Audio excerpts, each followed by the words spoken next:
মিষ্টিটা তৈরি করতে লাগবে না কোনো রকম ময়দা, গুঁড়া দুধ, ছানা, শুধুমাত্র একটি উপকরণ দিয়েই কিন্তু আজকের এই নরম তুলতুলে রসালো মিষ্টিটা তৈরি করতে পারবেন।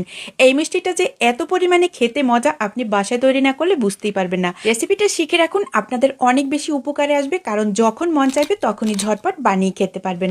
মিষ্টি তৈরি করার জন্য এখানে একটি বাটিতে নিয়ে নেব 4 পিস পরিমাণে এখানে পাউরুটি, তার সাথে দিয়ে দেবো কুসুম গরম দুধ হাফ কাপ পরিমাণে।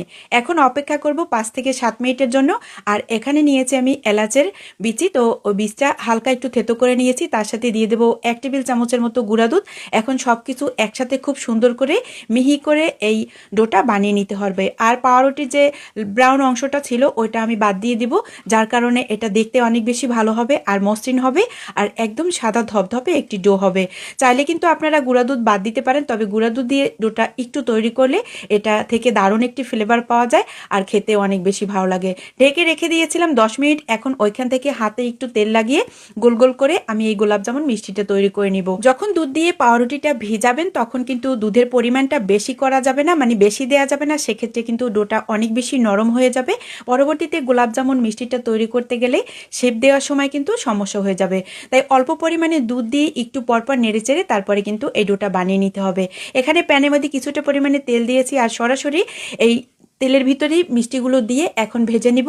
আর এই ডোটা অনেক বেশি নরম থাকে, যার কারণে অন্য একটি প্লেটের মধ্যে নিয়ে পরবর্তীতে তেলে দেওয়ার সময় কিন্তু একটু সমস্যা হয়ে যেতে পারে, তাই একদম ডিরেক্টলি তেলের ভিতর দিয়েই কিন্তু আজকের মিষ্টিটা সরাসরি ভেজে নিব। এই মিষ্টি তৈরির ক্ষেত্রে কখনো কিন্তু বেকিং পাউডার বা বেকিং সোডা ইউজ করতে যাবেন না, সেক্ষেত্রে কিন্তু মিষ্টিটা একদম ভেঙে যাবে। আর এখন মিডিয়াম টু লো আঁচে কিন্তু এই মিষ্টিটা ভেজে নিতে হবে, একদম লাল লাল করে। যত লাল লাল করে ভাজা হবে এই মিষ্টিগুলো, মানে গোলাপ জামুন মিষ্টিগুলো দেখতে তত বেশি ভালো লাগবে। আর যদি চুলার আঁচ একদম হাই করে লাল লাল করে ভেজে নেন সেক্ষেত্রে কিন্তু ভেতরটা কাঁচা থেকে যাবে। আর যখন মিষ্টিগুলো শিরায় ডুবানো হবে তখন কিন্তু ভিতরে রস যাবে না। এখন লাল লাল করে ভেজে নিয়েছি মিষ্টিগুলো হালকা একটু ঠান্ডা করে নিব। এইবারে মিষ্টির জন্য শিরা তৈরি করব, তার জন্য একটি প্যানে দিয়ে দেবো 1 কাপ পরিমাণে চিনি আর 2 কাপ পরিমাণে পানি। যতটুকু চিনি দিতে হবে তার ডাবল পরিমাণে পানি দিয়ে এই মিষ্টির জন্য শিরাটা তৈরি করে নিতে হবে। এই মিষ্টির জন্য শিরা তৈরি করলে বেশি ঘন করে শিরাটা তৈরি করা যাবে না, সেক্ষেত্রে কিন্তু মিষ্টির ভিতরে শিরাটা যাবে না আর পরবর্তীতে মিষ্টিটা শক্ত থেকে যাবে। এখন চুলার আঁচটা হাইতে রেখে কয়েকবার বলক তুলে নিব, জাস্ট কয়েকবার বলক তুলে নিলেই হয়ে যাবে। এই পর্যায়ে এসে কিন্তু কেউ চাইলে শিরায় 1 চামচ পরিমাণে ঘি অ্যাড করতে পারেন, সেক্ষেত্রে এই গোলাপ জামুন মিষ্টিটা থেকে অনেক বেশি ফ্লেভার পাওয়া যাবে আর খেতেও ভালো লাগবে। এখন ফ্লেভারের জন্য অ্যাড করছি এখানে 2 টুকরা এলাচি। তো এলাচিটা আমি হালকা একটু থেতো করে দিয়েছি যাতে ফ্লেভারটা খুব ভালো আসে।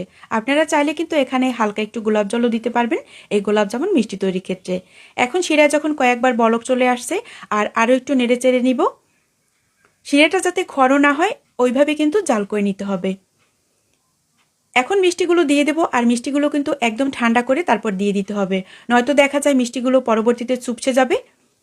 মিষ্টিগুলো দেওয়ার পর যখন 7-8 বার বলক চলে আসবে নেড়েচেড়ে দিব আর এখন ঢাকনা দিয়ে অপেক্ষা করব 2 থেকে 3 মিনিটের মতো। তো মাঝে মাঝে ঢাকনাটা একটু খুলে দিব যাতে শিরাটা বাইরের দিকে চলে না আসে। আর এইভাবে ঢাকনা খুলে আবার আটকে জাল করে নিব 3 থেকে 4 মিনিটের মতো। আর এইভাবে ঢেকে এখন রেখে দিব 1 ঘন্টার জন্য। এই 1 ঘন্টায় ভিতরে শিরাটা ঢুকবে। আর এখন একটু সার্ভ করে আপনাদের দেখাই যে মিষ্টিগুলো কতটা পারফেক্ট আর রসালো। হালকা একটু গুঁড়া দুধ দিয়ে একটু ডেকোরেশন করে নিব। এই মিষ্টিটা এখন অনেক বেশি নরম তুলতুলে আছে, ফ্রিজে রাখলে এটা কিন্তু একদম পারফেক্টভাবে সেট হয়ে যাবে। আর যদি রেসিপিটা ভালো লেগে থাকে চাইলে টাইমলাইনে শেয়ার করে রাখতে পারেন, যখন বানাবেন তখন একটু দেখে দেখে বানাবেন। আশা করি রেসিপি ভালো লাগবে। দেখা হবে নতুন পর্বে। সবাই অনেক বেশি ভালো থাকবেন। আল্লাহ হাফেজ।